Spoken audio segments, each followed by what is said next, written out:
Hey everyone, welcome back to Cafe Chronicles.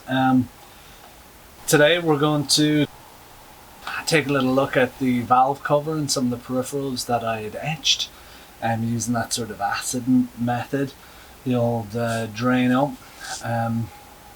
And we will have a look at sanding that down a little bit, getting the kind of oxidation off there and polishing some of that, see what it turns out like. Yeah, so come on, let's give it a shot. It's Drano in a bucket of water, and so far it's doing an awesome job. So thanks Hackaway for that idea. Really good.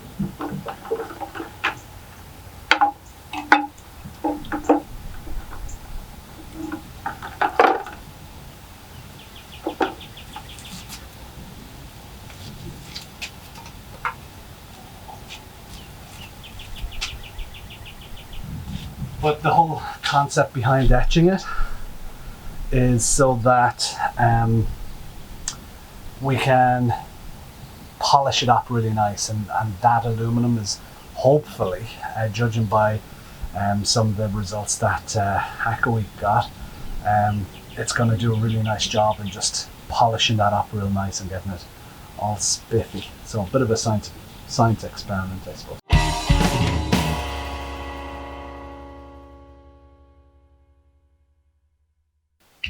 Okay, so hopefully you can see what I have here. This here is the very top of the valve cover. It goes up over the chain.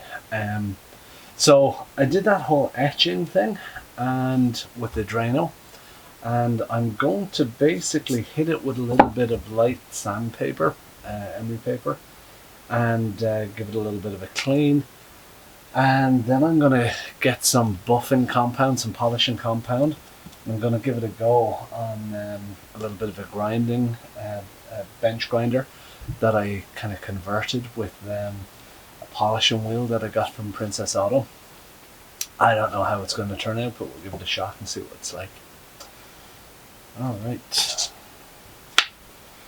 It's like a 220 grit. It's the lightest that I have. So I'll try hitting it with that and see how it goes.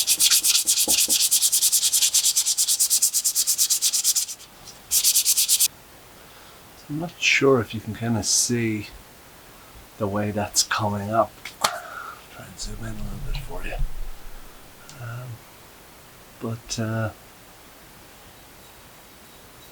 it's basically taking sort of that heavy kind of darkness that it had built up on it off. So we'll see how it goes.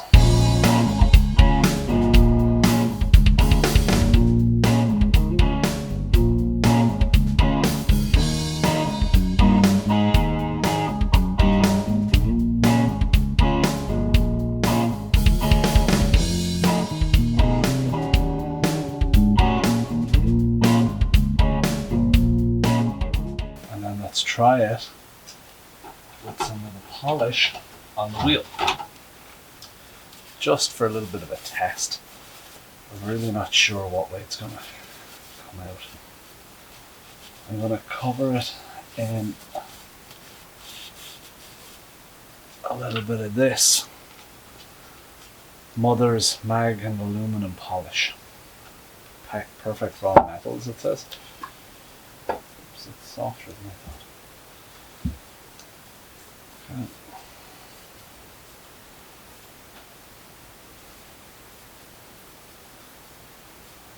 Don't know how much of this stuff you're meant to use, but I think I've used too much.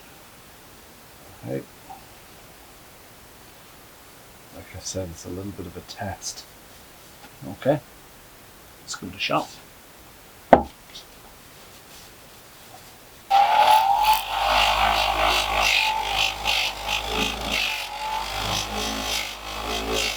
So,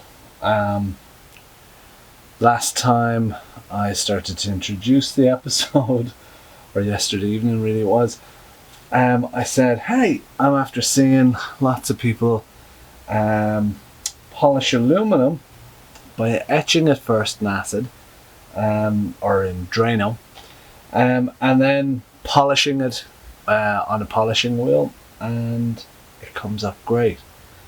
So last night I gave it a quick sand, then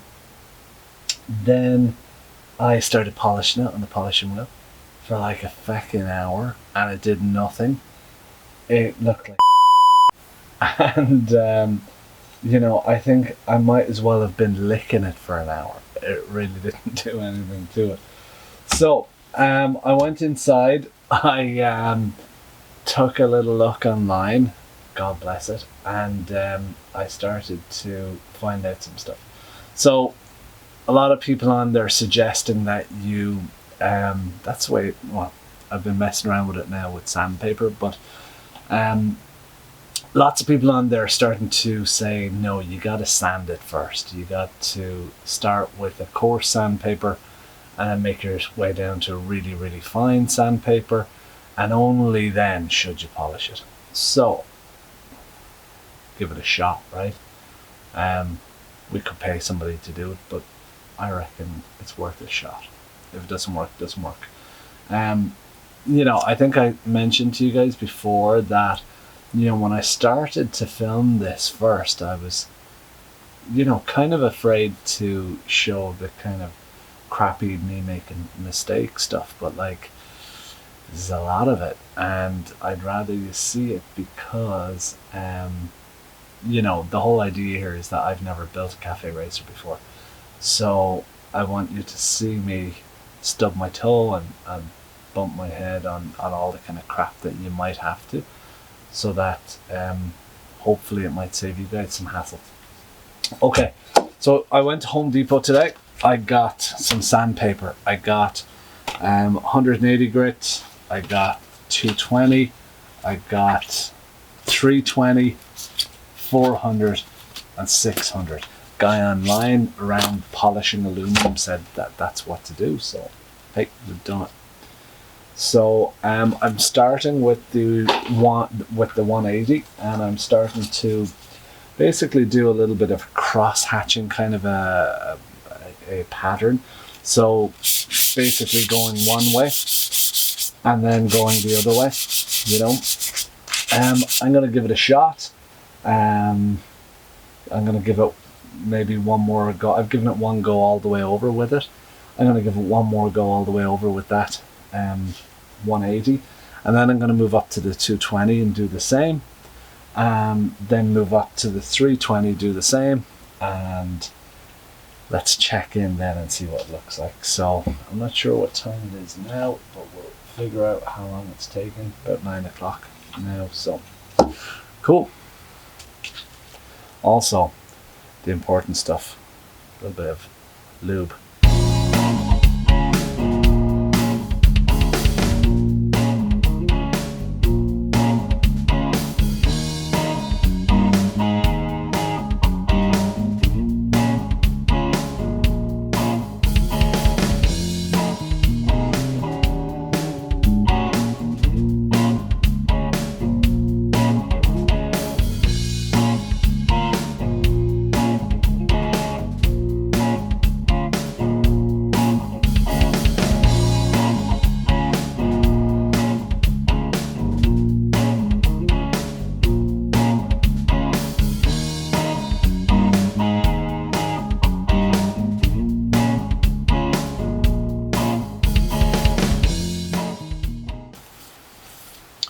Okay, so that's how it's looking after the 320 grit.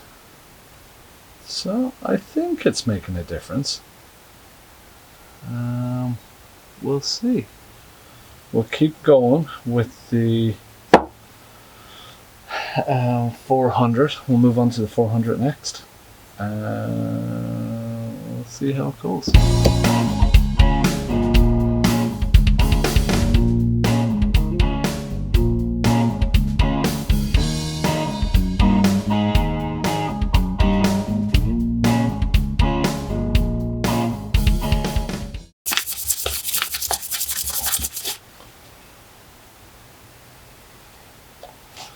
Okay, so that's not bad. you know, it's not too bad at all. Okay, I think I'm gonna try and hit it with a little bit of this Mother's. So I rub this stuff directly on it and then give it a little bit of a buff.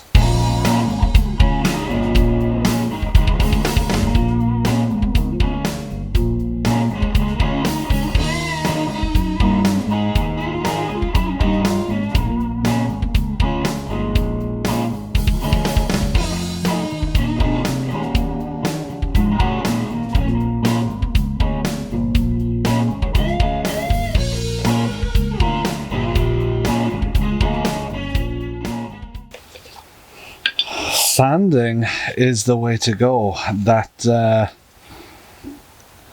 back and forth pattern. I'll explain that one again just in case that kind of went over anybody's head or I didn't really articulate properly what the hell I was doing. But the whole concept, and you would have seen hopefully what I was doing there in the video, but the whole concept is that with the sandpaper, you're doing like a sort of you're doing it 90 degrees to itself. So you start over and you're basically doing this in lines and patterns like that. And then you flip it and you do the same in this pattern. And the idea is that over time, it basically starts to smoothen out the edge and let the light reflect and not get caught up so much on what's there. So I'm pretty happy with that. I'm pretty happy with the way it came up. I've seen people using a really fine steel wool to kind of get a final kind of a polish on it, but even just with this here, I'm seeing a really decent finish, like in fairness, for all in all. Time wise, 10 o'clock, that's an hour. It was my first time really kind of doing this process on this, so it's probably a little bit slower than maybe hopefully I will be with other parts. However, this is a small part, so maybe with the valve cover, maybe it'll be really long. I don't know, it could take a long time, but you know what, I'm not terribly unhappy with this at all. I think this is a decent finish considering it's done at home by somebody who doesn't have a clue what they're doing.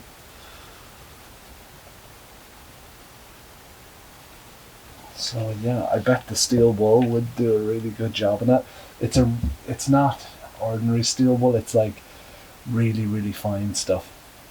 I remember my mum used to use it when I was a kid to polish brass and such. So I'm really happy with that. I don't think I'd be unhappy with that sitting on top of the bike at all. I think it'd be pretty cool. So it is a 40-year-old bike, so, and it looked like crap before, so this is actually pretty good. Cool. I'll take a few close-ups. As always, if you have any comments, leave them. Don't forget to subscribe. Also, I found the exhaust that I want. It's a Delcovic straight exhaust, 4-into-1, stainless steel. I think it'll look really smart on the bike. I've heard some really good things and seen good reviews. So yeah, I might go for one. The chap from Hack a Week used one on his. Also, Ant from For the Bold used one on a CB750 he did. So, and I haven't seen anybody with anything really bad to say about them. So, I think it's a good thing. So on top of that too, it means that I don't have to do any rejetting with regards to the exhaust and the carbs. But because I'm going to put pods on, I need to decide what jet sizes I want to reject the carbs with. So I might do a little bit of research on that over the next few nights and see how it goes. Alright, well, I'll leave you with some close-ups on this beaut. And thanks for tuning in to Cafe Chronicles, and see you soon.